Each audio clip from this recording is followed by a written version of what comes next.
I don't have to tell you things are bad. Everybody knows things are bad. Everybody's out of work or scared of losing their job. The dollar buys a nickel's worth. Banks are going bust. Shopkeepers keep a gun under the counter. Punks are running wild in the street, and there's nobody anywhere who seems to know what to do, and there's no end to it.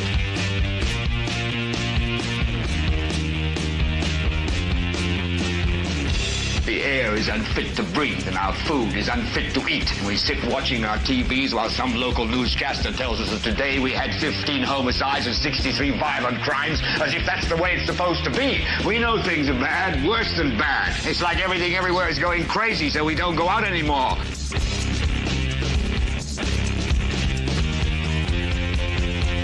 We sit in the house, and slowly the world we're living in is getting smaller, and all we say is, please, at least leave us alone in our living rooms. Let me have my toaster and my TV and my steel-belted radios, and I won't say anything. Just leave us alone. Well, I'm not going to leave you alone. I want you to get mad. I don't want you to protest. I don't want you to riot. I don't want you to write to your congressman, because I wouldn't know what to tell you to write. I don't know what to do about the depression and the inflation and the Russians and the crime in the street. All I know is that first, you've got to get mad.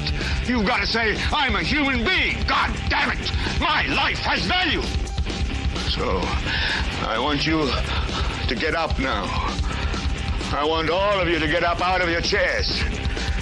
I want you to get up right now and go to the window, open it, and stick your head out and yell, I'm as mad as hell, and I'm not going to take this anymore. So, I'm assuming that tonight will probably be a very low viewed, live at least, episode, seeing how it is the absolute important. What was it? Is this game 6? Yeah, it's game 6 for the Pacers. I will have you mind you, I will have you know, mind you, that I am monitoring the Pacers game live. And I will tell you that this is probably the third time in my life that I have kind of gotten interested in kind of sports and what's going on. And if they don't pull this out, I will never, ever, ever care about another sports team, about another sports game, about another victory or a loss. I don't care if it's Pacers. I don't care if it's Colts. I don't care if it's nobody watches baseball anymore. But I'm telling you, I'm convinced that they're losing simply because I started to kind of get interested in it. I am convinced of that. And so I'm just letting you all know. Just letting you, yeah, I've got that going on too. But right now it's 26-20 Pacers. 26-20 Pacers are up. Hey, ladies and gentlemen, welcome. This is the Political Spotlight. I am your host, Kristopher H. Bilbrey, of course. I'm coming to you live from the Lighthouse Studio at 9:06 p.m. Eastern on Thursday, June 19th, 2025. Thank you if you're here watching this live, or if you're here via the future watching this upon replay. Thank you. Whichever way it goes, I appreciate it. I would ask you to kindly consider giving us that like, smashing that, doing all of the YouTube things. Subscribe if you're not subscribed already. You can do that for free and yada, yada, yada. Communicate with us. How about pickleball? Yeah, I think I'll pass on the pickleball. My fear is if I got into pickleball, I would somehow run into like right now or playing Matt Kantz, and I think I would have to pass on all of that. Yeah, right. Right, Brenda. I'm not watching the TV. I've just got it pulled up on a live game ticker, so it's just telling me the score is what's happening. I'm not watching any of the game. So we've got a couple of things to talk about this evening, a couple of interesting things. I apologize for not being here last night, actually. The weather that we had rolled through the area knocked out the power here at the studio at about 5:45 last night, and we were without power until about 1:00 today. And then I was afraid that we wouldn't be able to do a show tonight because the power came back on, but then the internet wasn't on. And the internet finally came on probably about 4:30 or so, 5:00. So we're here and we've got a lot to cover. We've got two things. I'm jamming two important things into one show. What we were going to talk about last night is kind of the smashed together topics from the national level and kind of the state level, local level. It's all together. It's under the topic that I am calling "Freedom is Scary." So we'll talk about that. That's actually going to be our second topic of the evening, and then that was going to be the whole show. However, I have to start off by saying something that we don't say here a lot. I was wrong. We don't say that here often, but when we are wrong, we will admit that we were wrong. And I have to say I was wrong. A couple weeks ago, I was given notice that Indiana Governor Mike Braun would be attending the Tea Party rally, in a Tea Party event, rather, not a rally. I was thinking I was back in 2008. Tea Party meeting in Madison County, and I just absolutely did not think that he would show. I did not think that he would show. I thought there's no way he's going to show. He's pulled no shows on them before, and I just don't think that he's going to show. Matter of fact, at like 4 minutes till the time he was supposed to be there, he released a reel that still showed that he was in Indianapolis telling the Pacers, good luck. So I kind of thought, I'm right. Well, I tuned into the feed. I didn't go because I just thought, you know what? Well, there's two reasons I didn't go, and that's partly what we're going to be talking about tonight as well. I didn't go because I didn't think he was going to show up. But then number two, I thought, if he does show up, I'm not going to get to ask him any questions. He's not going to allow me to ask him any questions. I know it's going to be a waste of my time. So I could stay here at the studio, get some other work done, and watch his blabbering stump speech. This fool thinks he's still on the campaign trail. So I figured that I could stay here and watch Governor Braun's never-ending campaign via stream. Thank you to David Sargent for that stream. And so I did that, and we're going to talk about that. And that's what we're actually going to start off with on the big topic number one of the show. But before we get there, I do have one other brief little thing I want to say, and it's kind of interesting. I don't know how everyone here is on Tucker Carlson. I am a fan of Tucker Carlson, a lot of his content. And I've recently watched his interview with Ted Cruz. And I got to tell you, I cannot recommend it enough. And it's one of these weird things that I think it makes or breaks people. It's very interesting because he asks questions that needs to be asked. Here's the thing, and it's the same problem with this Braun thing, and I'm going to kind of carry the theme into the Braun conversation and carry it into the other conversation about freedom is scary. The whole thing.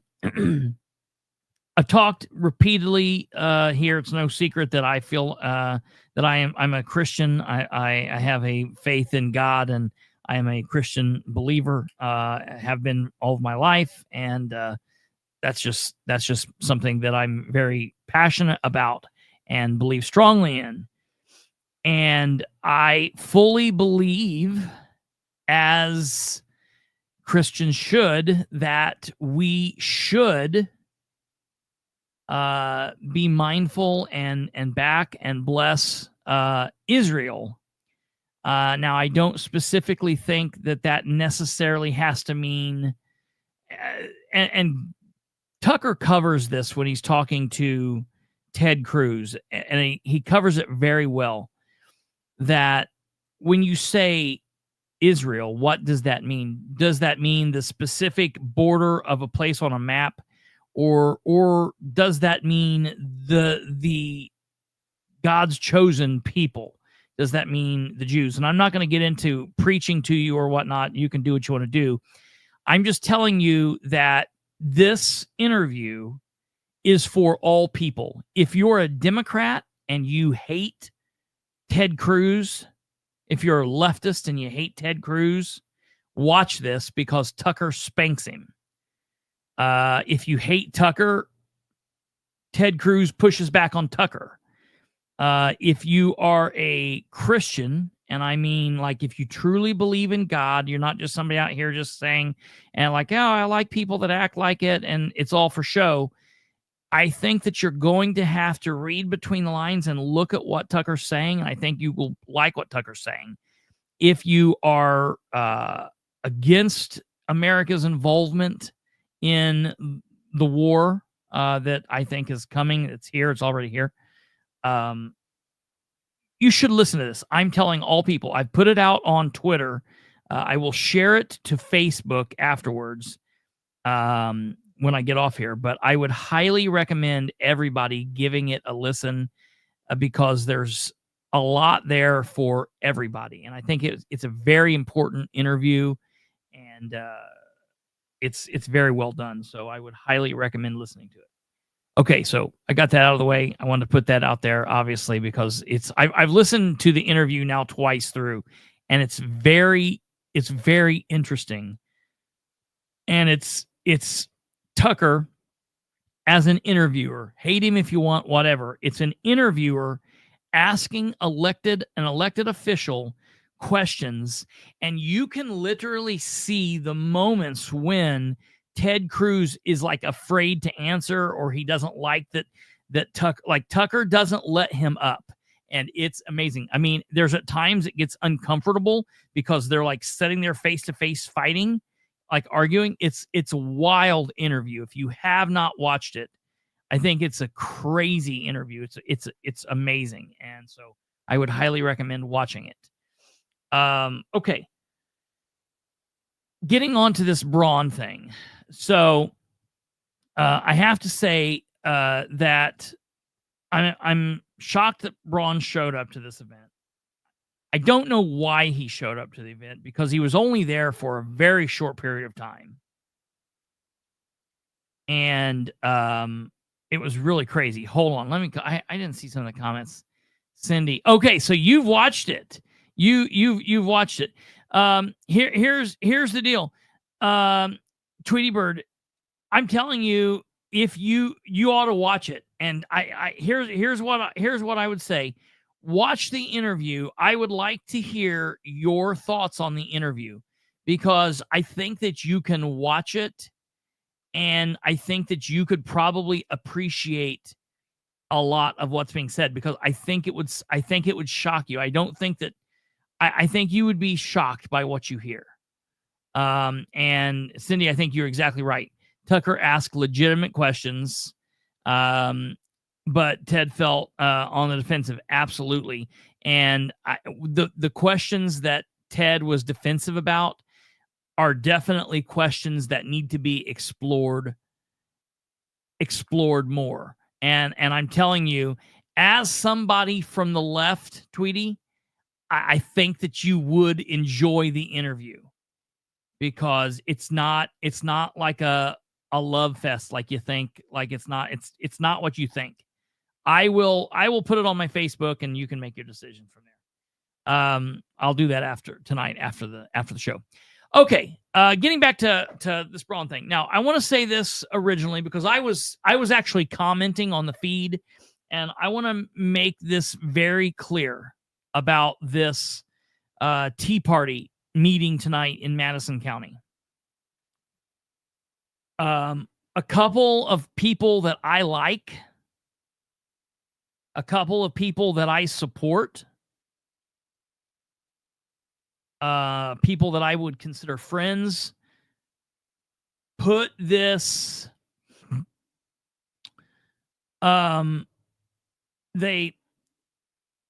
put this event on, and I'm glad to hear that, Tweety Bird. Yeah, I'll share it to you. I'll send you the link so you can see it. Yeah, you should definitely check it out. It's interesting. But okay, back to Braun. The people that put this event on, I'm not mad at them, and I know that people are going to think that I'm taking shots at them, and I am not.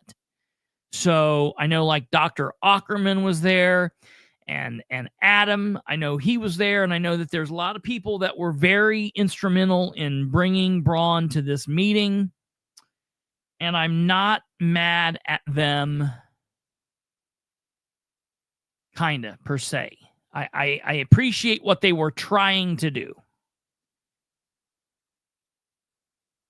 But I am mad at Braun. I stay mad at Braun. Braun is worthless, and I strongly feel in my heart of hearts that he is a one-term mayor. I feel like he does not deserve a second term. He doesn't deserve to finish the rest of this term.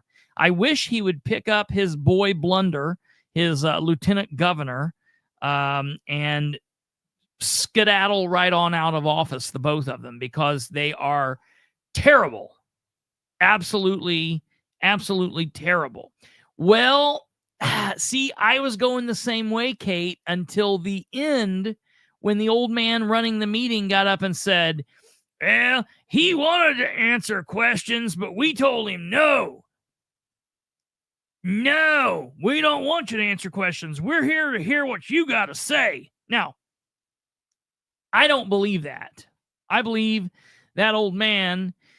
There is a group of people, and there's specifically one person, and I'm not going to mention this person's name. There's a person that I think this person doesn't like me anymore because I talk about Micah Beckwith, and it's a woman, and she's an older woman. She used to watch the show frequently.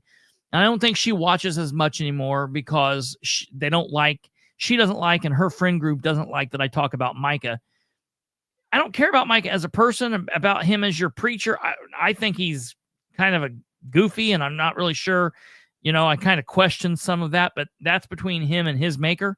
So that's not for me to make. I know I'm not going to his church anytime soon. That being said, though, I'm not talking about him as a Christian or as a believer or as a preacher. I'm talking about him as the lieutenant governor. And as the lieutenant governor, he has done a shitty job. Cindy, you did not miss a thing, because let me tell you, everything that he said is something that he's been saying for the last year. This was a campaign stump speech. Period. And Dave said that it's the whole meeting is on the Citizens for New Morgue in the coroner's office in Madison County. And that's Dave Sargent. I appreciate Dave. Dave was there. I asked Dave if I could take part of that video and put it up on the thing. He said yes. We'll also have it here, so it'll be both places. As a matter of fact, I recorded it just before we went live here, and I just have to get it ready to put up. But it'll be here. And now we're going to watch some parts of it here in just a moment. And I feel like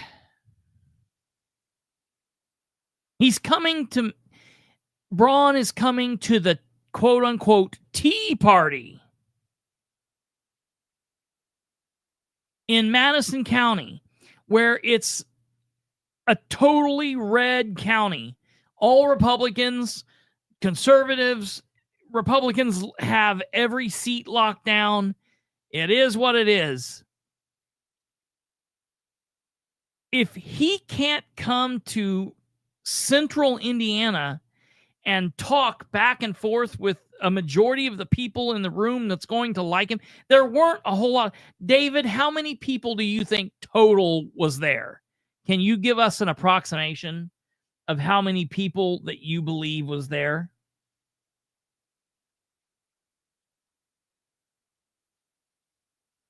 Yeah, Clinton, that's exactly true. I'm glad you watched it, brother. It's wild. I'm interested in how many people. Listen, I think from the vantage point that I saw, it looked as if there were less than. I don't think there were 50 people there. It was like less than 50 people. 30, 35, 40, maybe 50, 80 to 100. I would be shocked if there were 80 to 100 people there, but there might have been. There might have been. That's still a nothing crowd for the governor. And out of the 80 to 100 people there were like 3 that were like kind of hecklerish, or 3 that were kind of like pushing against him. And I feel like everybody else was just like there, and they were just infatuated with him. They're like, oh, it's the governor. He's a governor. He's Republican. He's here. We have to love everything he's doing, even though he just showed us that he's a liar and he screwed us on Senate Bill 1. So I want to show you some of my concerns with this, okay? And again, this video is brought to us by Dave Sargent and his group, which is Citizens for a New Morgue and Coroner's Office in Madison County. And so I appreciate him and his stream of this. And he has that there. We'll have it up after the show. And I want to show you this. This is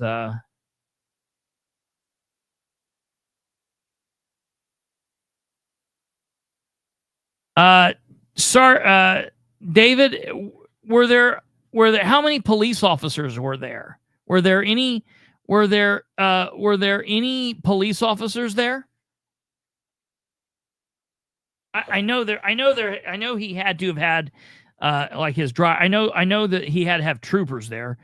I'm just interested if you know exactly how many police were on hand. And while we're going to go ahead and start this. Oops, I totally messed that up. Here we go. Thank you. Would the veterans please remain standing so we can thank you for your service? That's a good thing, as always.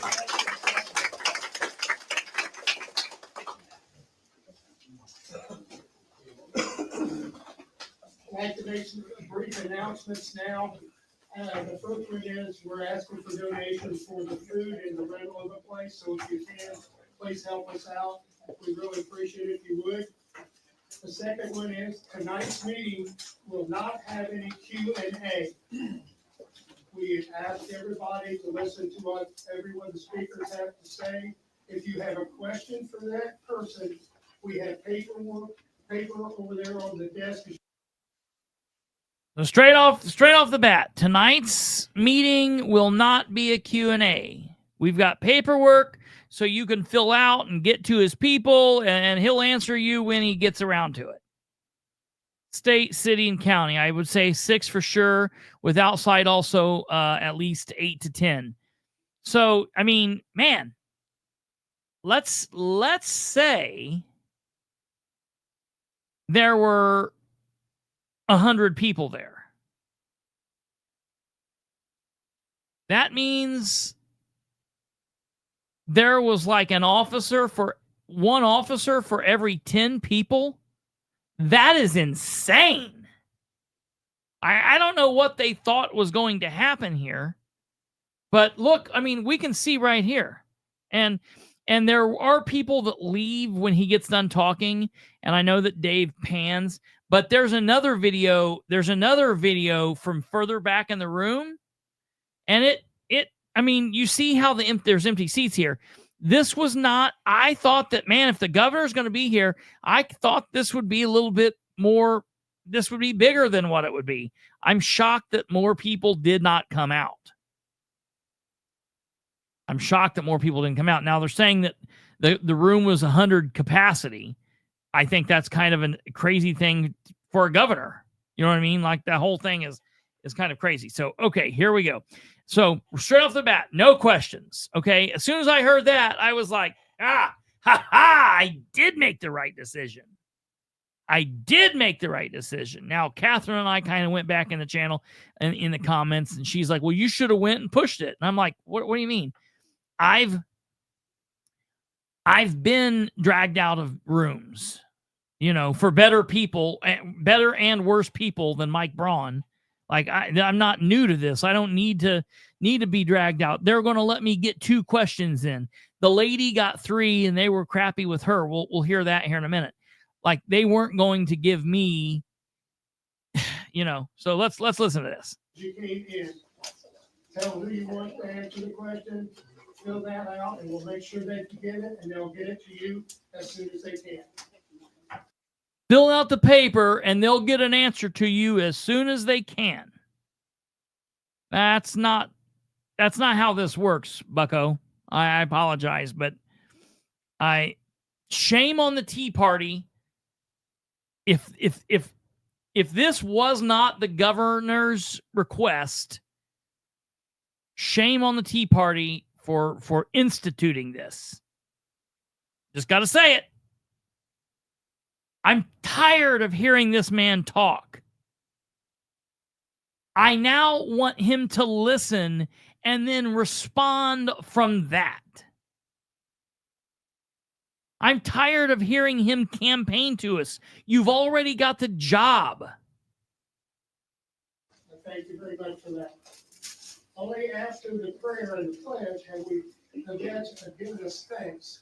We need to thank and pray for the ones that are in harm's way now, away from their homes. Make sure that you. Okay, we're gonna jump ahead here to Braun. The employee will be proud. All right, here Braun comes.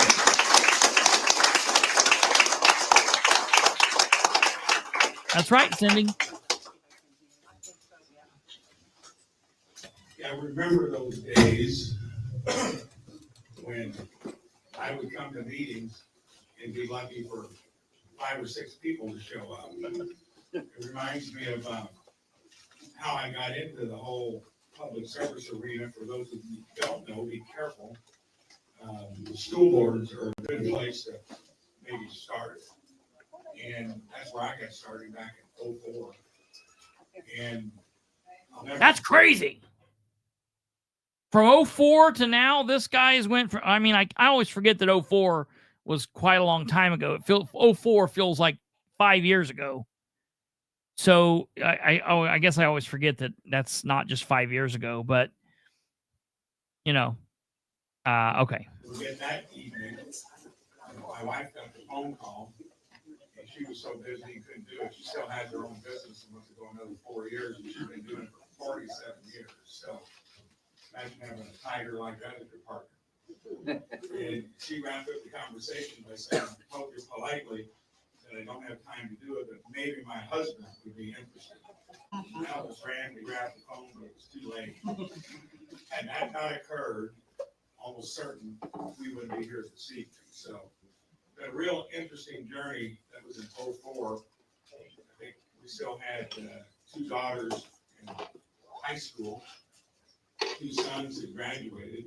What are we talking about? He's wasting his time with this. He only gave us a few minutes here. By the way, that's unusual if you're a U.S. Senator. Why are we talking about what's on his Wikipedia page, man?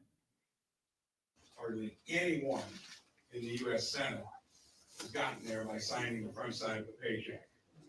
That's the All right. How many times have we heard him? Yes, we know you owned a business. We get it. You signed the front. Dude, I could do this speech backwards in Chinese in my dreams, man. We get it. We get this. You started saying this years ago. We all get it, bro. You got the job. What's going on? What are you doing as governor? Why did you screw us with Senate Bill 1? What is happening? Now, most of them pivot almost immediately out of law school into elected or appointed politics, and then think they can run the biggest business in the world. I'll get to that in a second. Absolutely, So Cindy. now we're back here in Indiana. But when I did decide to run for Senate, that was probably the thing that He's talking about running for Senate. By anyone observing, but if you go back to that year, I declared in August of 17, we had just seen something. I'm going to help him along here because we were not getting anything of any importance. Yeah, right. Yeah, that's right. Put that up there, Kate. I'll never forget, I had a bunch of state reps when all of that was happening because I was still a state legislator, 15, 16, and 17. And all right. At the federal How many people agreed to term I would limits? hope so. And How many people agree to one term limit for Braun? We got to make sure we get a balanced budget amendment so that we can't do what career politicians have now done for decades there. So I had a choice. This would have been back in 22. Am I going to invest another 6 years there? Because Christie is right. There were 3 conservative senators who voted conservative all the time. You probably know one of them, Rand Paul. So we're 9 minutes in, and this man's still not even got to. He's still talking about being in Senate. There were 2 others. The guy that ran Florida as governor, Rick Scott. All right, we'll jump forward. And they treated like they've never taken Finance 101 or know nothing about how simple it would be if you had a little discipline. Just don't spend more than you take in. So I decided it was going to be more worthwhile because the founders, when they built the system, he's still not even got to the fact that he's governor yet. Okay, well, let's go forward. Growing itself faster than the economy. So a lot of people got kind of relaxed, weren't watching their dollars and cents. And I've had to address that, and we're going to get that back into control fairly quickly. So what we've done in this first session right now on issues like 14 minutes and 57 seconds in, and he's just now talking about what he's doing in his first term as governor. Our high healthcare costs. Hospitals, they charge us a fortune in this state. We have some of the poorest outcomes, and we deserve better. Education. A lot of times we send our kids. Yeah, right, Eric. You notice what happened down at IU. You guys pay attention to that? Yeah, we do. Okay. Well, we're going to have a board of trustees that's going to run that place. Somebody likes it. That place is going to start running more like Purdue University, where they haven't raised tuition now in 13 years. Because people are losing their retirement.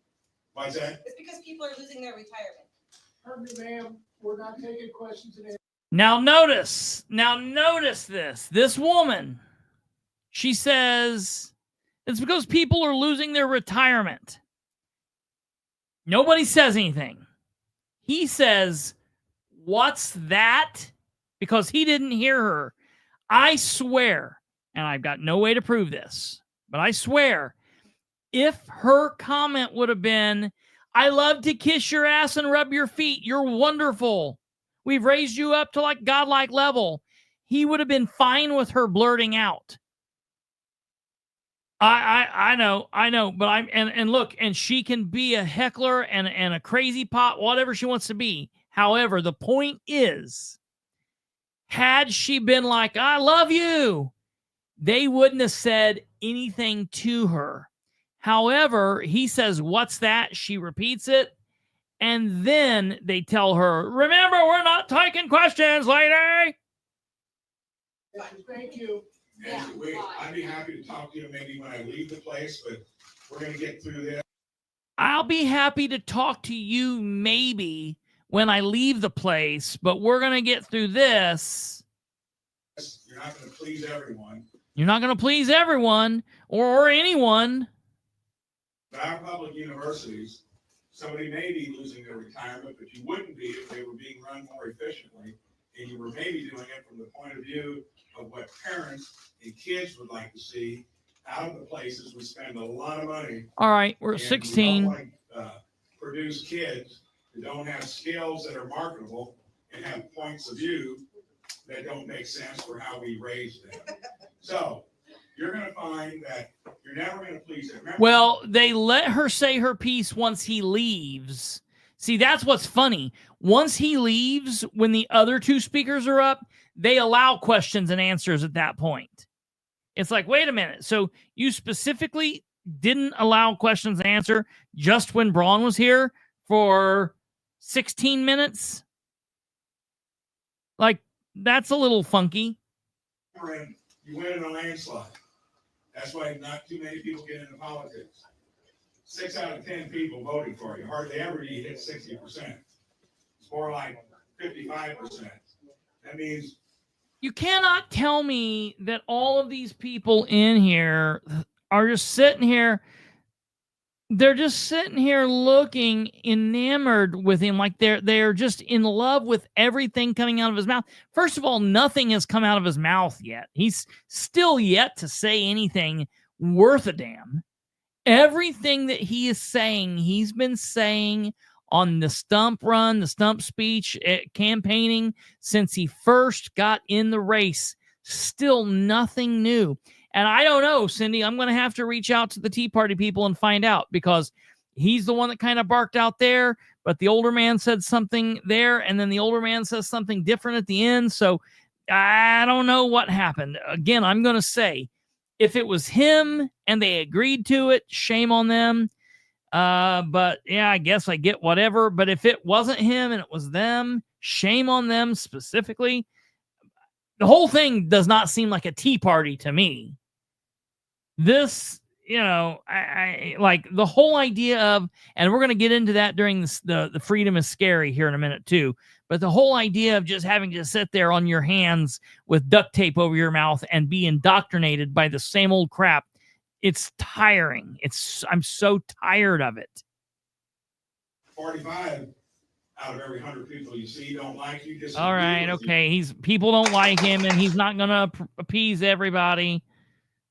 We just started, and even for the folks on the other side of the aisle that don't like you, their biggest issue is healthcare.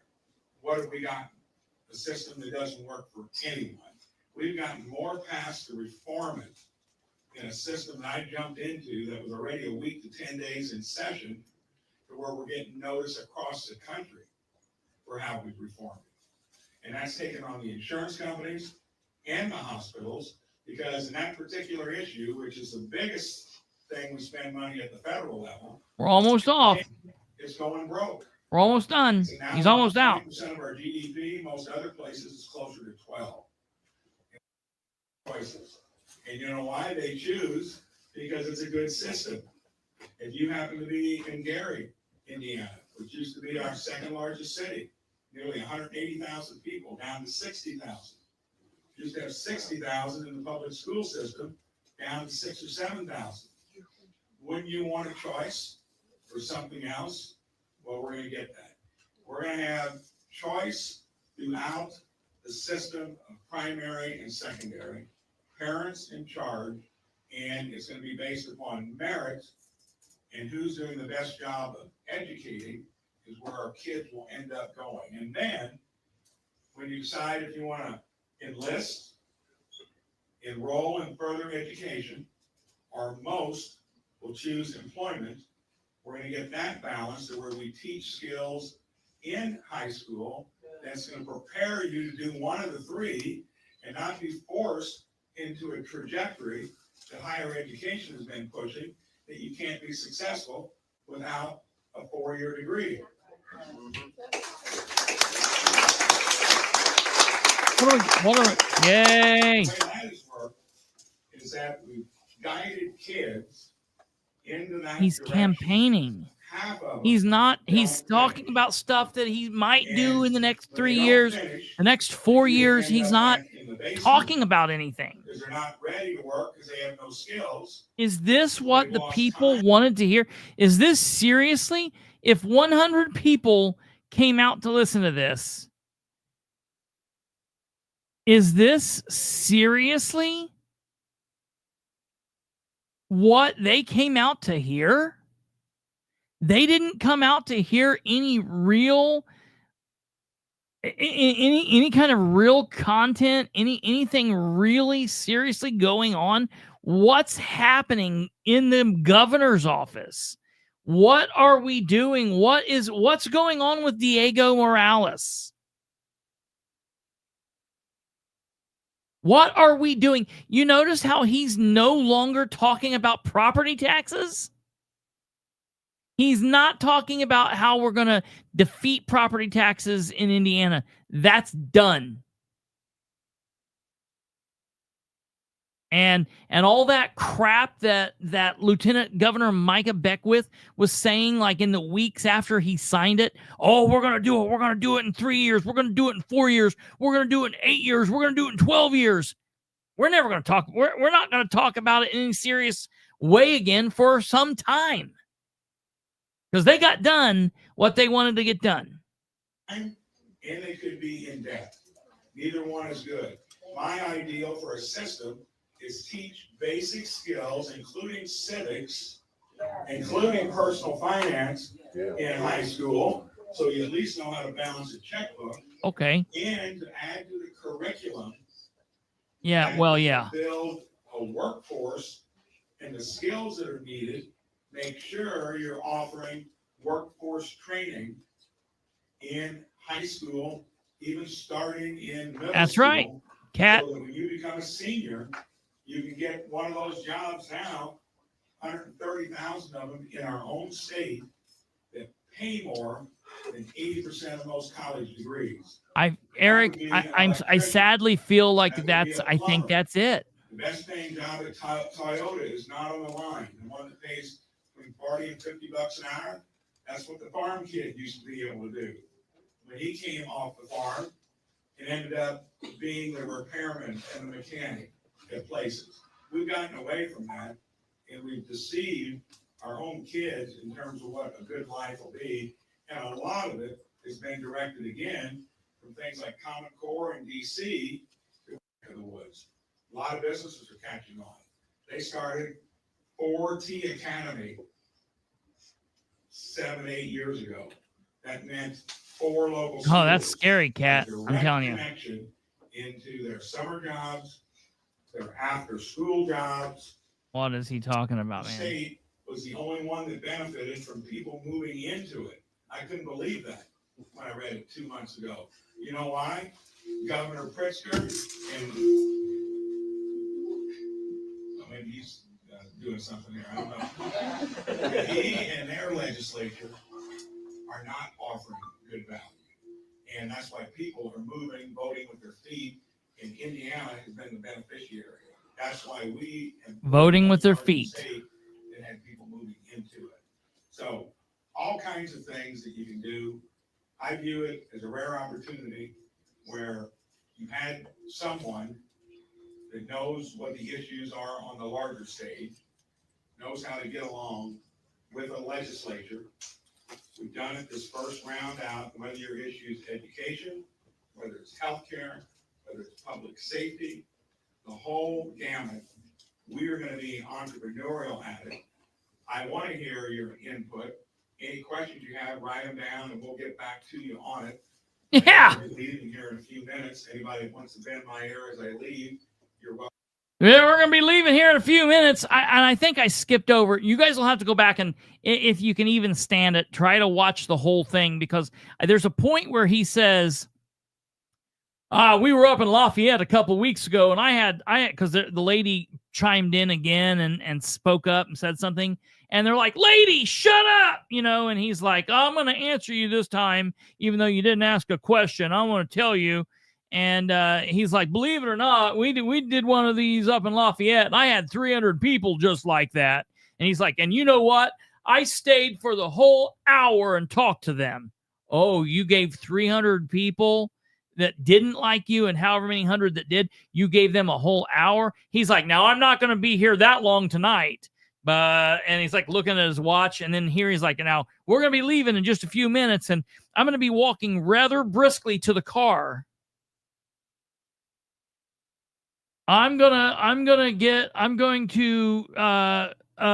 run briskly to the car, and you can try to catch me if you can. Welcome to do it. You got some other speakers that you're going to listen to, but if you think that government, regardless of the level, ought to be limited, you never want to grow it faster than the economy. Would you agree with me on that? Yep. That's exactly what happened when we had to take on property taxes. We were growing our own local governments, most of them run by Republicans across the state, that didn't have their household bookkeeping conservative hat on, and then we're looking for more than what the taxpayer could afford. All I'm saying is any level of government, don't ask the people or the businesses to pay more than what the growth of the economy can afford. That's right. What's been going on in DC, that's why I spent so much time on it earlier, that's not a business plan. That's a plan to go bankrupt as a country sooner or later. So I'm going to make sure that the resources are there for the things that are important to us. You'll have full access to bend my ear, give me input, give my team input. And it's going to be based upon the principles that I'll never shrug off. Yeah, but you know what? One-on-one doesn't mean anything to me, because I could walk up to him and he could say any amount of bullshit to me that he wanted one-on-one, and it's his word against my word. Why, if he that's the thing that gets me. So how long do we say he stayed outside? Let's say he stayed outside for 20 minutes. Let's say he was outside for 20 minutes, because after he leaves, he spends about 5 to 10 minutes leaving the crowd, kind of talking to people. So let's say he spent 20 minutes outside and another 5 minutes leaving here. That's 25 minutes. Well, we're at 28 minutes now. Imagine if he would have actually came here prepared to say something, and he would have spent 50 minutes saying it. That would have been interesting. That's another issue. These meetings, they're like, well, we scheduled this meeting for an hour. We're going to give it an hour. It's like, what? What can you accomplish in that amount of time? Are diminished. Faith, family, community, freedom, and opportunity. There we go.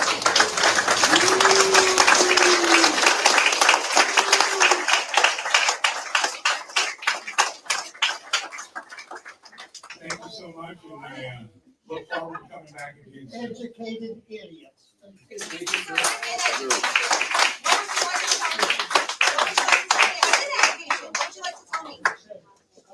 And there you go. Back it up. That's what you like on doing. You can't like it. That's real great. So whatever. Yeah. I'm on the shape.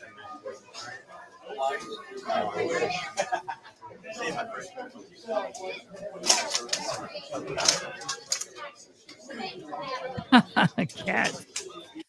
I just feel like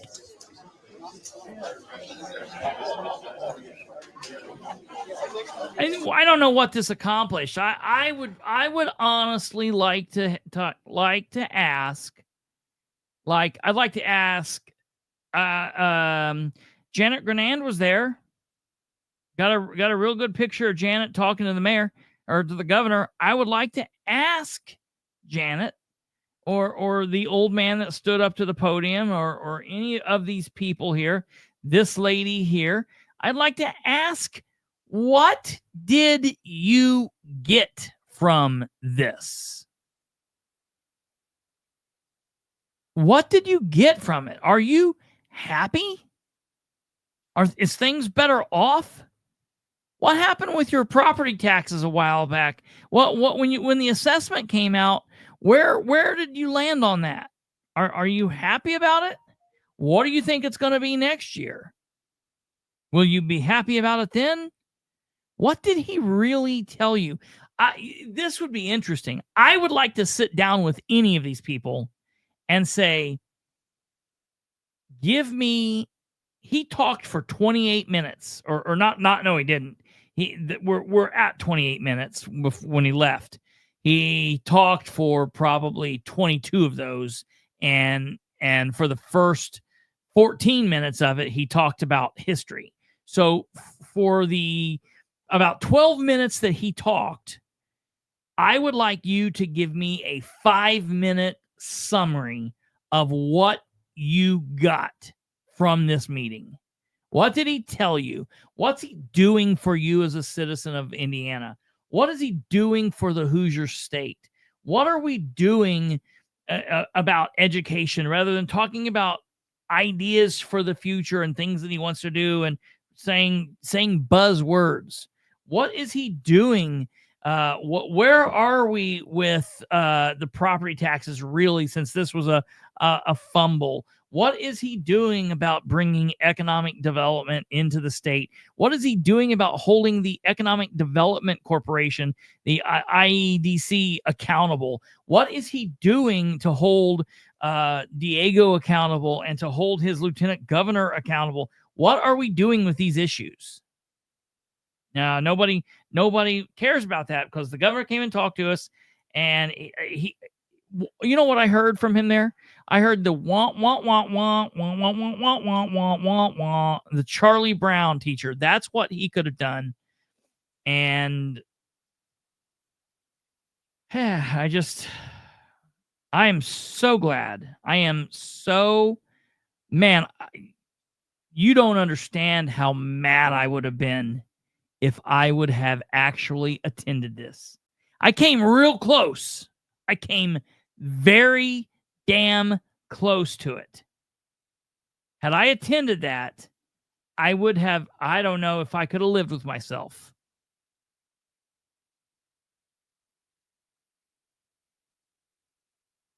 Cat, absolutely. So, the governor's still running for governor. I don't know if this is if he's campaigning for the office he's already got.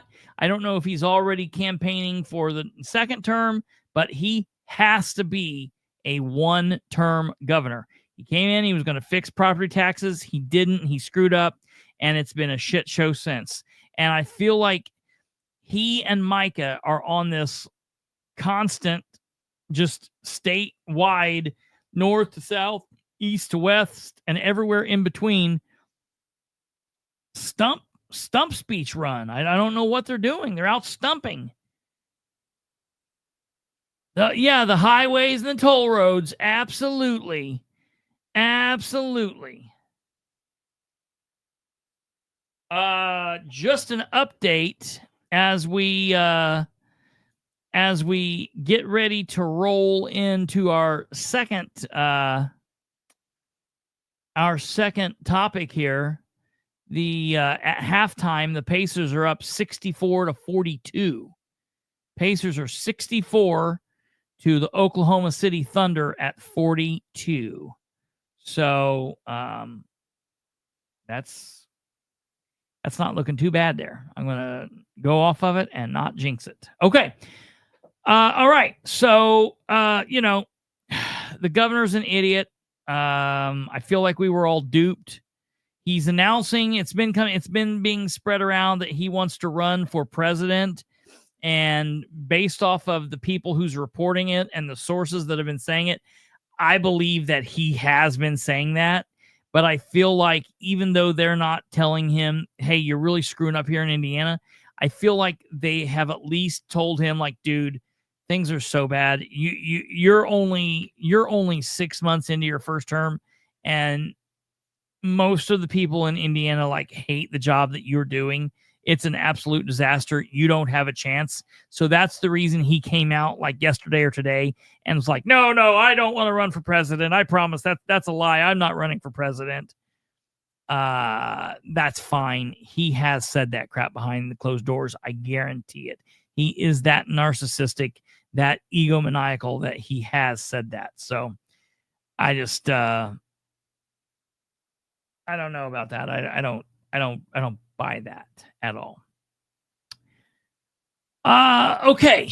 From there, I want to talk to you about a topic that is very important. It's very, very important. And we might meander into tough conversation at times here, but I feel like it is a conversation that has to be had. It should be had. And we should talk about things like this, because hiding our heads and tucking our tails and looking the other way and pretending like it doesn't exist is not the way to do it. So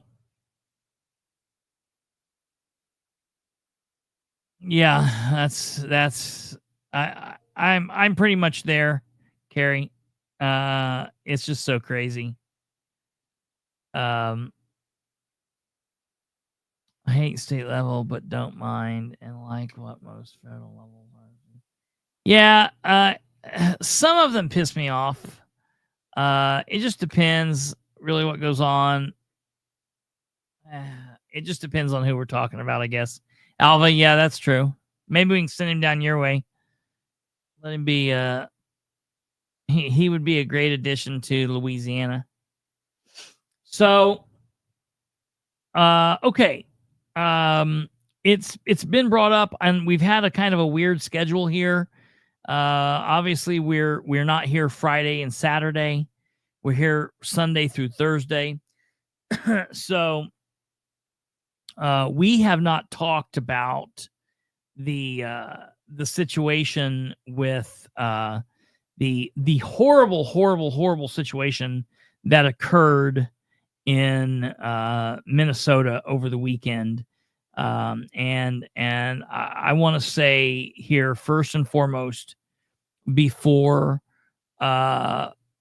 we say anything about this, I do not care what anyone says. First and foremost, even though this guy has been arrested, even though this guy is currently in custody, the investigation is still going on, and it will be going on.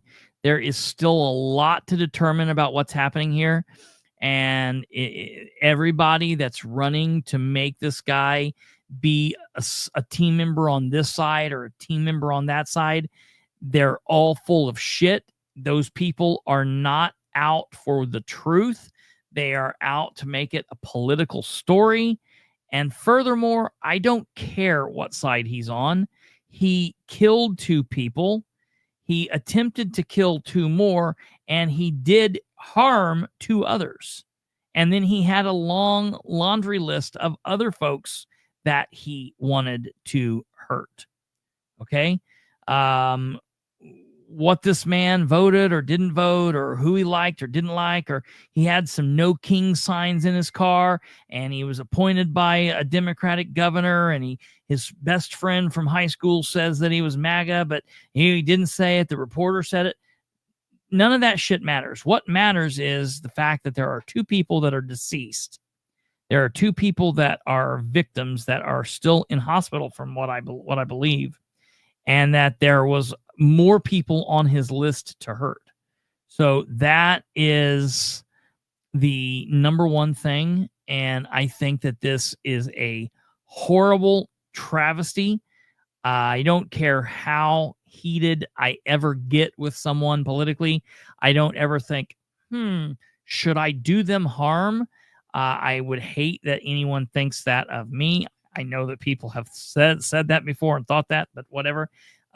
We need to be at a place where we can agree and disagree and agree to disagree and be okay with that.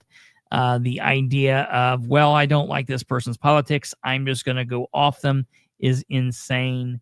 And crazy people do things like this. And so I condemn this act. And I'm just heartbroken for the victims in this case. I don't care that they were Democrats or whatever. That does not matter anything. You know, my dad used to say there's two kinds of problems in this world.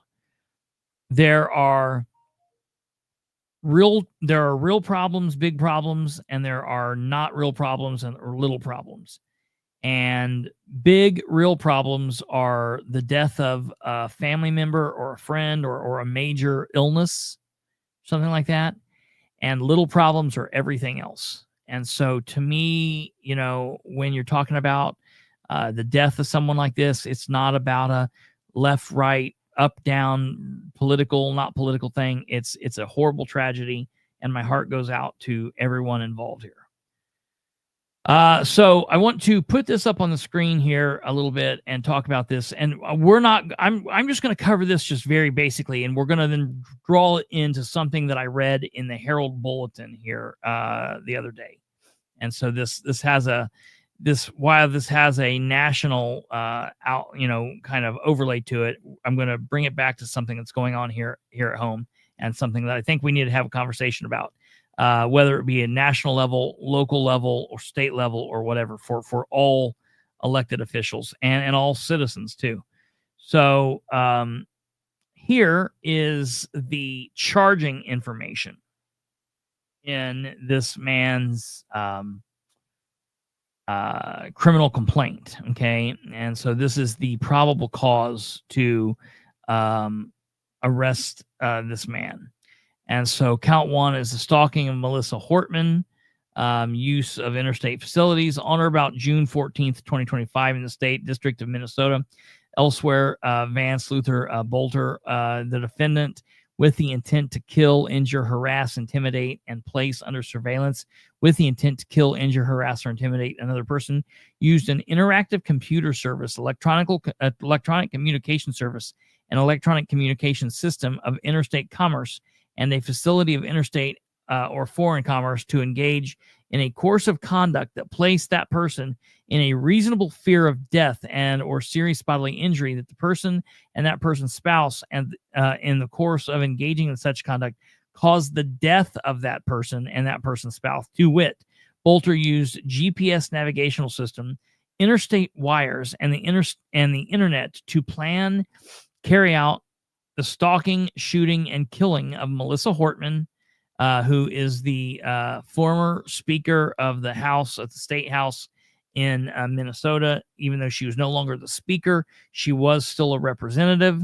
And then her husband, Mark Hortman, in Brooklyn Park, Minnesota, all in violation of Title 19, United States Code, Section da-da-da-da-da. Count two, stalking of John Hoffman, use of interstate facilities. On or about June 14th, that same stuff all fits there. It's the same thing. Everything is the exact same as that last statement. Then the only difference is or there's no difference, but I just want to read the to wit part. To wit, Bolter used the same stuff, GPS navigation system, interstate wires, and the internet to plan and carry out the stalking, shooting, and attempted killing of John Hoffman, who was a Minnesota state senator, and his wife, Yvette Hoffman, in Champlin, Minnesota, all in violation of Title 19, United States Code, Section da-da-da-da-da. Okay, and then count three, murder of Melissa Hortman through use of a firearm on or about 14th day of June 2025. The defendant, Bolter, during and in relation to the crime of violence for which may be prosecuted in the court of the United States, namely the stalking offense charged in count one, knowingly used and carried a firearm, and in furtherance of such crimes possessed a firearm, and in the course of that crime caused the death of a person through the use of firearm which killing is murder and defined as Title 18 United States Code. To wit, Bolter shot and killed Melissa Hortman in Brooklyn Park, Minnesota, all in violation of Title 19. Count 4, the exact same charge with her husband. Count 5, the shooting of Melissa and Mark Hortman, firearms offense. And it's basically the same thing. They're just hitting him with everything they can at this point, which I agree with. Count 1, knowingly used and carried out a firearm in furtherance of such crime, possessed a firearm which was brandished and discharged, all in violation of Title 18. Shooting of John and Yvette Hoffman, firearm offense, and it's the exact same charge, again, with John and Yvette Hoffman there in mind. And then what happens from there is there is a 20-page affidavit of the special agent with the United States Department of Justice Federal Bureau of Investigations. And this person then basically just lays out who they are, what their training and experience is, lays out the probable cause. I'm going to put this all on my social media. I'll put it on X. I'll put it on Facebook. If you're interested in seeing this, it will be there, and you guys will be able to read all through it. I'm not going to go through all of this. We've been hearing what the situation is. It's a terrible situation, and the investigation will last for some time, and hopefully they prosecute him. I heard today they said that basically what he's done here definitely reaches the level of the death penalty. They have not decided if that's the route they're going to go. That generally takes some time for them to decide if they do. I'll be honest, I feel like they need to. I really hope they do. And this is something that I think should be, obviously they need to take as long to investigate this as they need, but we need to prosecute this man quickly. I don't care if you're shooting at President Trump. I don't care if you're shooting at a city councilor, in a town councilor, in a 4-horse town, 3-horse town, whatever the deal is. This cannot be permitted, and justice needs to be swift and severe. And so I hope that that happens. Okay. However, because of this, we can't just all lose our minds and start shutting down meetings and making things go crazy and making people think that, well, we're going to get rid of the First Amendment, or, you know, how dare you question somebody. Like, this doesn't make me think that if I'm mad at Dan Ridenhour tomorrow, like, I can't go yell at him. And there's a lot of people that are going to say, and they're going to start saying, well, you know, you got to be careful, because here's the difference. I'm capable of conveying my anger and realizing that I don't wish harm of this person. And the number one thing is, and I want to put this out there, everyone needs to be safe and feel like they're safe. Nobody forces anyone to be an elected official. If you are an elected official and you do not feel safe or secure, and you are wanting to change the way that people interact with you, or you feel like something must be different, or something needs to happen differently, I would suggest or give you the option of resigning, so that you can make sure that you're safe and you don't have to deal with that. I do not want any rights violated or my rights violated. I don't want anything to change. We still need access to our government officials. And the thing that we need to keep in mind is freedom is scary.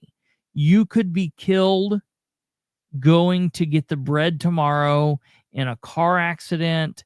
You could be laying in bed and a meteor flying through space from wherever else in the galaxy could land on top of your house, straight through, punch, and hit you right in the head and kill you deader than a doornail. And it's just the way that it happens. It is what it is. It's God's time. You know what I mean? It is what it is. You're not going to die a second before it's determined, and you're not going to live a second past. That's just the way that it is. But freedom is scary, and having the rights that we have and living in the world that we live in, it is a scary place. And we cannot start changing that simply because it is fearful. So I was flipping through the newspapers, as I do, local newspapers, state, every different place, I look. And I noticed that there was a newspaper article by Ken Delabatiste from the Herald Bulletin yesterday or the day before. I don't remember where this is from. And this is the article. Local lawmakers not sure how state can provide security against attacks. Okay, and this is Elizabeth Roway. I just can't stand her face. Don't wish her any harm. You're safe. If I knew of anyone's plan to ever hurt anybody, I would be the first to help you. I'm the person that you want in some kind of a place because, I'm going to be around to tell the story. And I'm the guy there with the plan. You know what I mean? The man with the plan. So I would do whatever I could to help these people. I would never do anything to hurt them. Whether I agree or disagree with them, that's a different story. But, so just don't feel like you're in danger from me ever. No elected official, whether I agree or disagree. I'm just putting that out there. Okay, then we've got this weird picture of Kyle Pierce. That's kind of, this shadow is making him look like he's growing a little bit of a kind of a funky little, almost like a Adolf type of a mustache here. That's kind of weird. I would lift that nose up or something if I were you. Okay, let's move on here. Now here, look at this. Look at this. Look at this. They use this picture. Now, I think this is funny. Because if I'm not mistaken, this is either Catherine or Rebecca. And I don't know which watch. It says a cell phone records State Representative Kyle Pierce's remarks during a recent town hall meeting at the Anderson Public Library. Like, are you for real? Oh, what is that doing in there? That is ludicrous. That makes me so mad that they included that. Like a camera. Oh.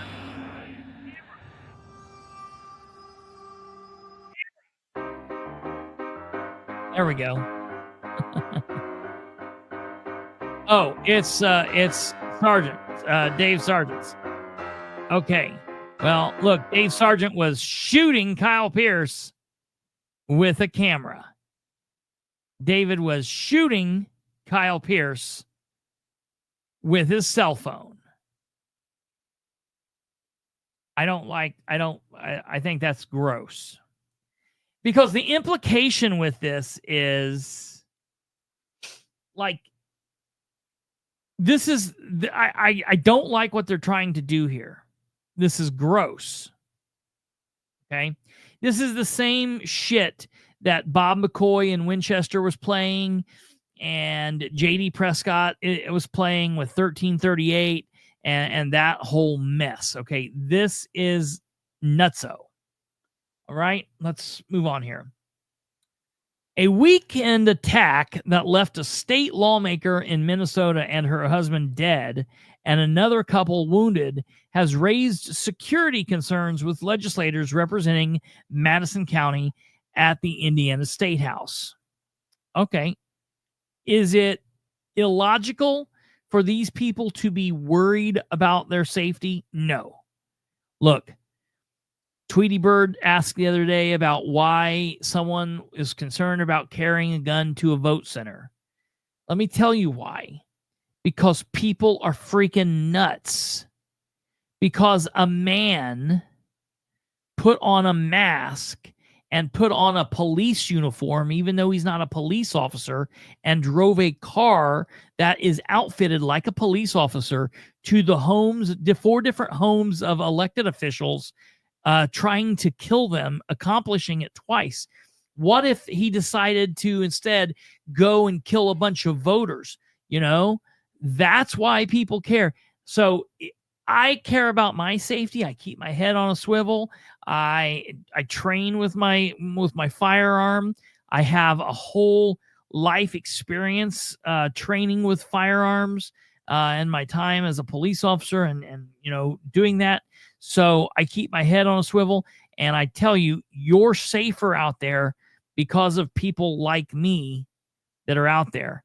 If you were ever in danger, if you were ever going about your business at the grocery store and God forbid there was an active shooter and I'm in the parking lot, I'm going to do whatever I can to help you. You know what I mean? And to stop that threat or whatever. So I understand worrying about safety. I do it all the time, but I don't try to change anyone else because of it. I might change my life and my patterns and I do things different, but I still live a life that's happy and carefree. And I go about my, you know, I don't let it boggle me down. I just think about it and I live, and that's what you got to do. So I'm not concerned that they're thinking about it. Let's go on. Vance Bolter, the suspect in the killings of a Minnesota state lawmaker and her husband and the shooting of another, allegedly had a hit list of more than 40 other elected officials. State Representative Elizabeth Roway said Tuesday that she remains concerned about security for lawmakers. There are unstable people everywhere, including in government. I said that, not Roway. There are unstable people everywhere, Roway said. I don't know how any state can afford to provide security for lawmakers.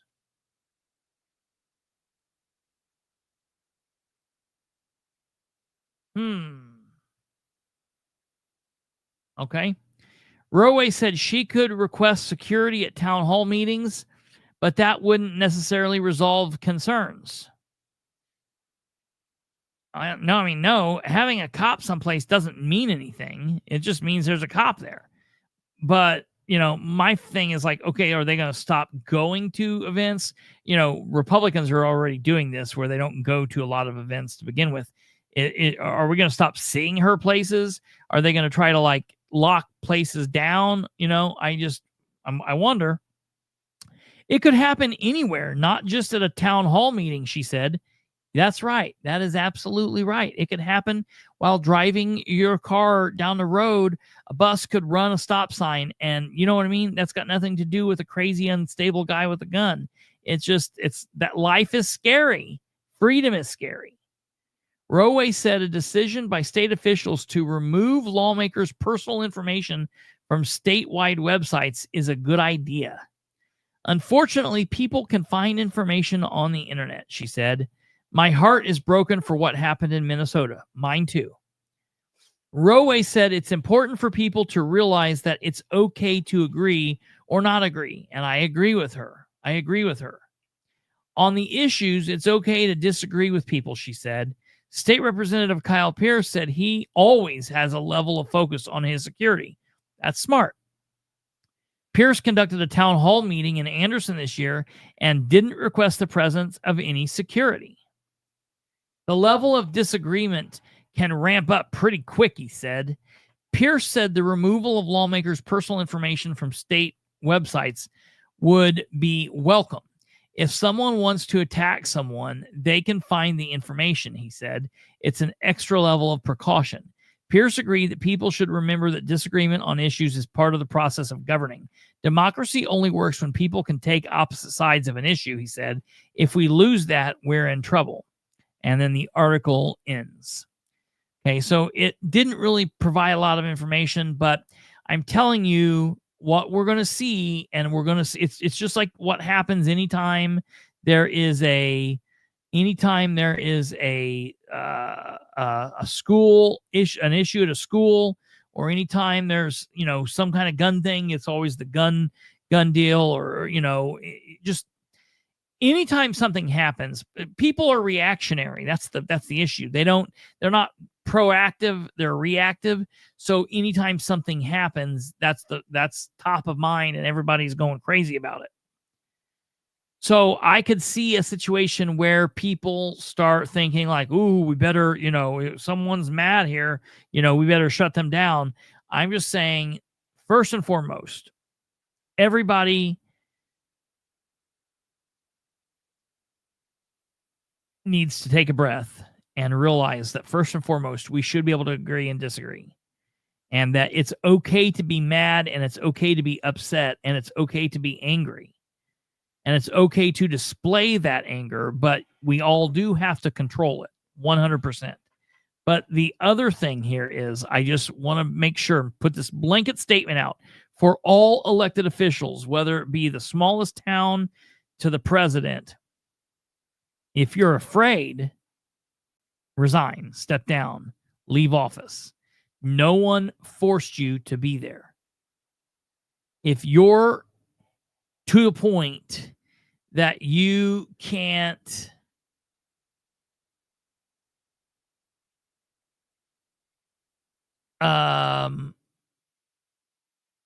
conduct yourself with your citizens, then you shouldn't be where you are.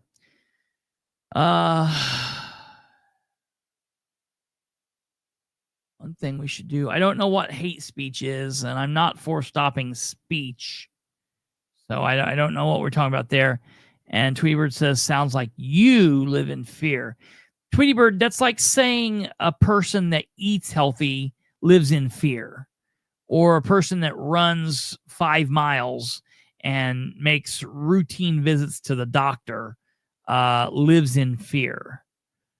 It's just precautionary response, because I have seen people who it's let me be very clear. Nothing in my life changes. Like, you know what? I went to back what was it? The end of last month or the beginning of this month, I went to a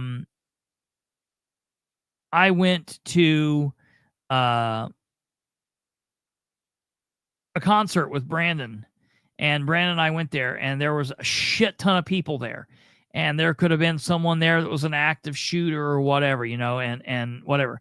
I was unable to carry a gun into the facility, and I wasn't like, oh no, what am I gonna do? But I still paid attention to like my exits. I paid attention to the people around me. I pay attention, and when you hear loud noises, don't just live life in a stupor. You kind of pay attention and you do what you're going to do. And you are right. You're going to go when it's your time to go.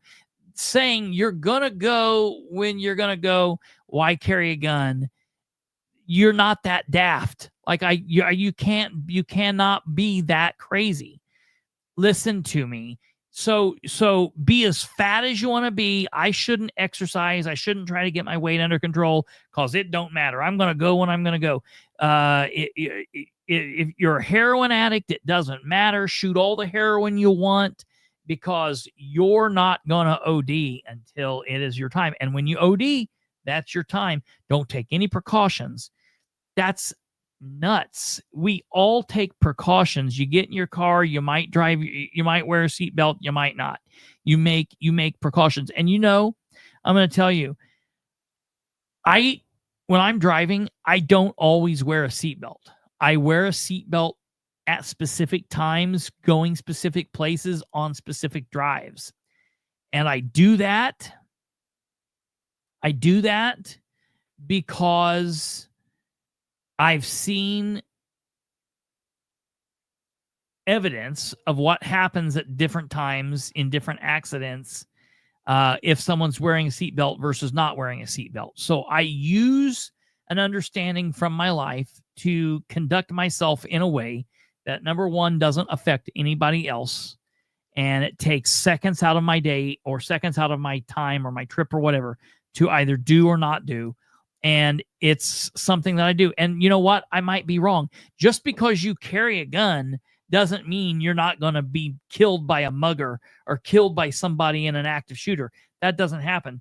But there are things that you can do to proactively take it upon yourself to protect yourself. It's like eating a salad instead of eating, something in trans fats, yada, yada, yada. It's like exercising instead of just laying around gluttonous. That's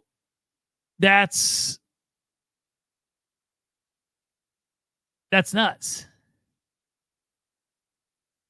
I just don't understand. So I mean, you would tell someone don't exercise, don't go see the doctor because it doesn't matter, right? Or do you take precaution? Do you brush your teeth to not get a cavity? Or do you just say, yeah, screw it, I don't, what I mean? That whole thing there. So and that's off topic. The bottom line is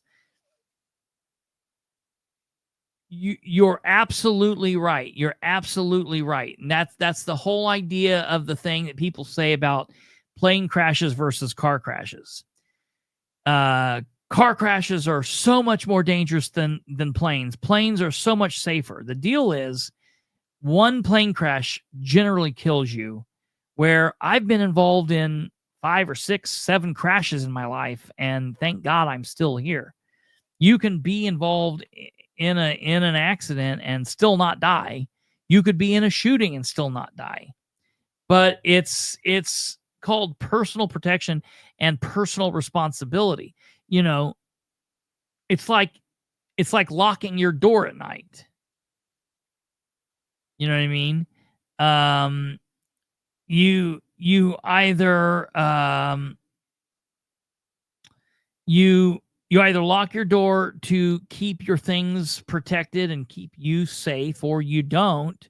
And it's like, well, if someone's going to break in and get me, they're going to break. It's my time anyways.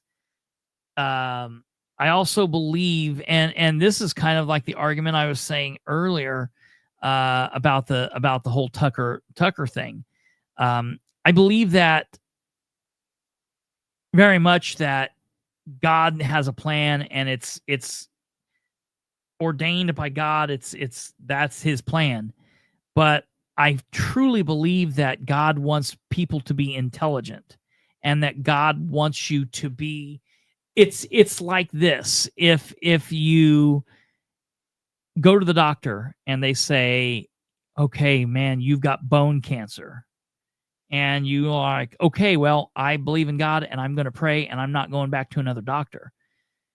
I feel like God has created us and given us brains and let us learn so that people can go to school and become doctors and can become educated, and that it's like both. You pray and you go to the doctor and you get the treatment and you do things that are in a smart, it's like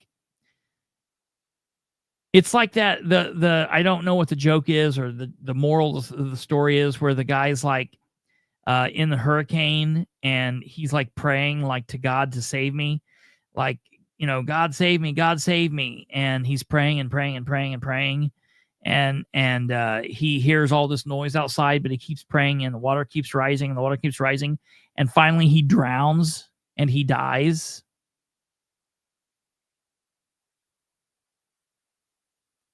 And he gets to heaven and he's like, God, why didn't you save me? And God's like, what do you mean? Why didn't you get in the boat that I sent by your window? They knocked, but you didn't answer. You were just there praying to me, but I sent you a rescuer in a boat, and I sent you a man in a helicopter, but you didn't use any of those things. It's not contradictory to my beliefs. I believe, like, listen, it's my time. God ordains that. I also could get up from this seat. I'm wearing black. I could get out and I could walk out into the traffic, lay down, and be killed right now. God, I don't believe, is ordaining that. I could choose to be that stupid. But so there is free will in there. And I'm just saying, like, I think it's contradictory to your point, which is you don't exercise because it doesn't matter. It's the same thing as carrying that gun. That salad you're eating is the same thing as the gun to me. Anyways, so I'm just afraid, and I think we're going to have to watch this because I think that we're going to start seeing this, and it'll be interesting because, like, first of all, in the State House, they are very protected in the State House. There are all kinds of law enforcement all over the State House. So as far as being in the State House, they're protected. You go through the security doors. If you're there as a visitor, you got to go in, you got to check in, you got to do all of that stuff. I've got a press pass for there. So I go in, they see that. Part of the press pass is they do the background check on you. They run you, they know who you are and all that. And you have that, and the people that are there. So as far as being in the State House, I feel like they're protected. I don't feel like they need anything more at the State House, and it would be wild to waste any more money on anything there. Now, as far as being out and about, I don't think there is anything they can do. I don't want to start seeing a situation where we start ratcheting down access, because they're already doing as much as they can to limit our access to these people anyways. They don't want to talk to us. They don't want to, they don't want to hang around. They only want to give you 2 minutes or no speech or no questions. And it's like, no, that's not, this is a participatory government. We're involved with our elected officials, our employees, the people that we put there. You can't be killed yet. I still have this unopened box of Twinkies. You keep those Twinkies. You keep those Twinkies for a special occasion. I don't know when.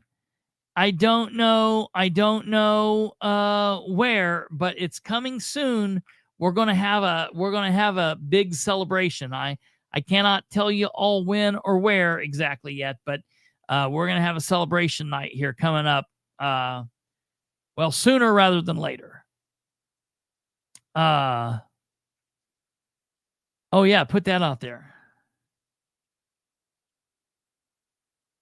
That's a good thing. That in Dayton today, win this weekend. For anyone in need of a new personal protection device, Niles will be at the Dayton Pew Pew show for this weekend. There's also, I don't know if it was last weekend or they're gearing up for this weekend.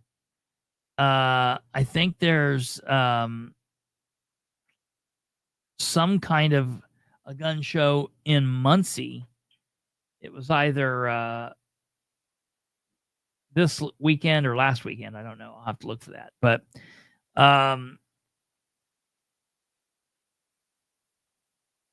Alva says, send attachment.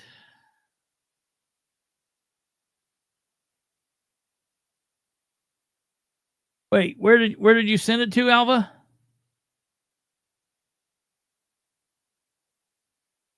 Did you email it to us? Oh, you were okay. I'll have to get that because, yeah.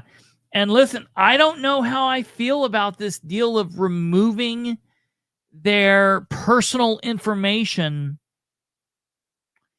from the internet. I don't know how I feel about that. First of all, having their personal information out there is a way to verify they live where they're supposed to live in order to be able to hold office where they hold office. Number two, okay, so you remove their home address, but don't remove their phone numbers, don't remove their email. Like, they're going to get it to where we don't have access to these people. And that is not a good thing. We cannot do that.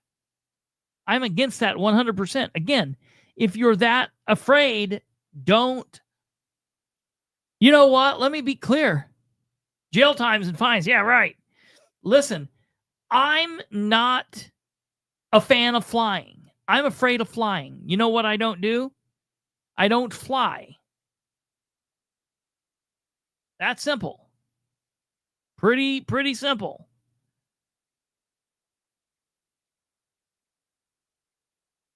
If you're afraid of people, don't run for office to be a public servant to people.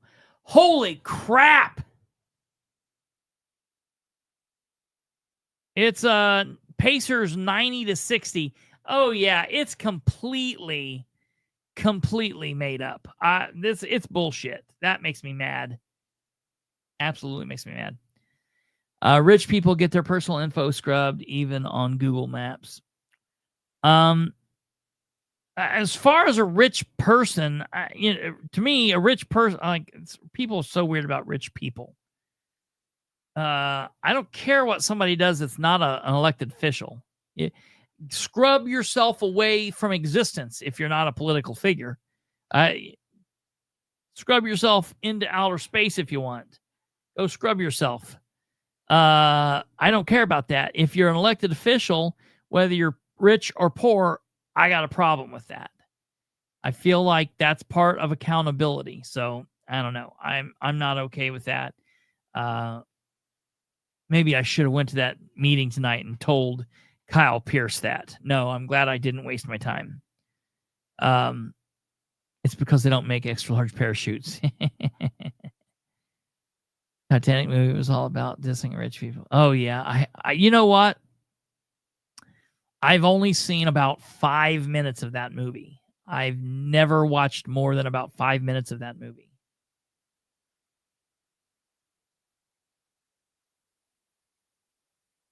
So I don't think anybody can. I don't know what you're talking about, Tweety Bird. So, all right, ladies and gentlemen, that's going to do it for us tonight. Pissy at Braun. I'm pissy at all elected officials. They all suck, man. They all suck. I'm working on some stuff from here in Muncie. There's some stuff going on. I'm waiting on some stuff. Working on some stuff from Delaware County. We'll have a Muncie and Delaware County show coming up. So wait a minute. I got a question. Niles is going to be gone this weekend. Is it possible for you to do a show tomorrow? I think we're going to do a show tomorrow with Catherine, Dr. Callahan, and a guest, a special guest. A special guest is going to be coming on, and we have a clip that we're going to break on here that nobody's seen of an elected official acting like a complete a-hole. And it's going to be big time. So I would suggest if people watch from everywhere, watch. But specifically, if you're from Madison County, and I know we only had her on for about 15 minutes, 20 minutes the other day, but we've not had her on for a minute. So I gave everybody a break. But I think we got to do a Madison County episode tomorrow. We'll do a show tomorrow because we weren't here twice this week. Once because of my fault, once because of the weather. But we will be here tomorrow. So tonight's the last night of the week. But we will do a special show for tomorrow. So be sure to smash that like button if you have not already. Also, if you have not subscribed, or if you have and you haven't clicked the bell, do that so you get a reminder that we will be here at 9 p.m. tomorrow. 9 p.m. tomorrow, and we're going to have Catherine on and a special guest. It's kind of like when the Beatles got sick of each other. That's like me and Catherine, but then they brought in Billy Preston, and everything got good again for a little bit. Or they brought George Harrison in to play guitar on My Guitar Gently Weeps, and everything was happy again. So we hate each other, but we're going to bring in a special guest, so it'll be fun. So tune in for that. And we got 52 seconds of an elected official being a complete asshole. Has anybody seen Karen in a minute? She okay? Anybody know Karen? Reach out and maybe see. I've not seen her saying weird stuff in a while, so You might check out and make sure she's all right. If somebody knows her. I don't know if anybody knows her. I don't know who she is. Also, just really lastly, before we go,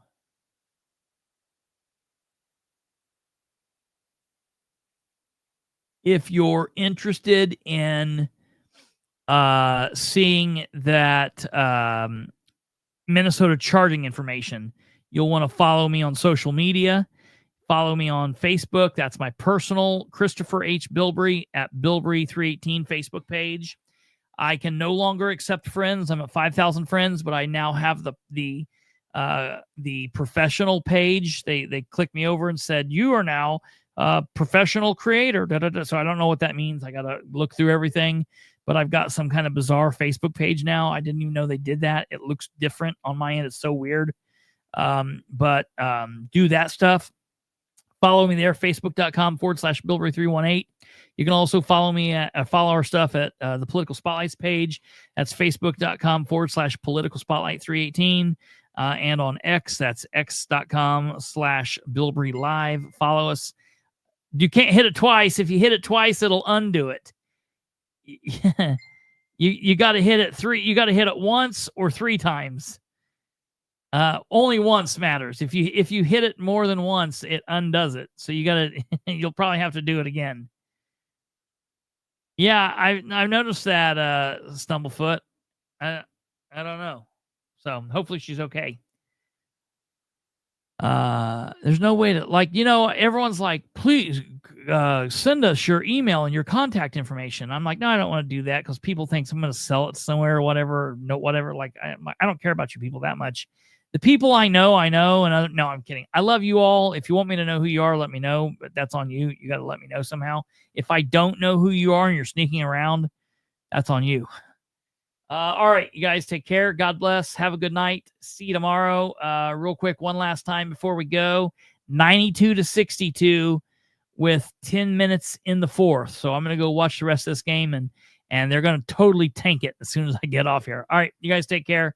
Good night. God bless. Goodbye.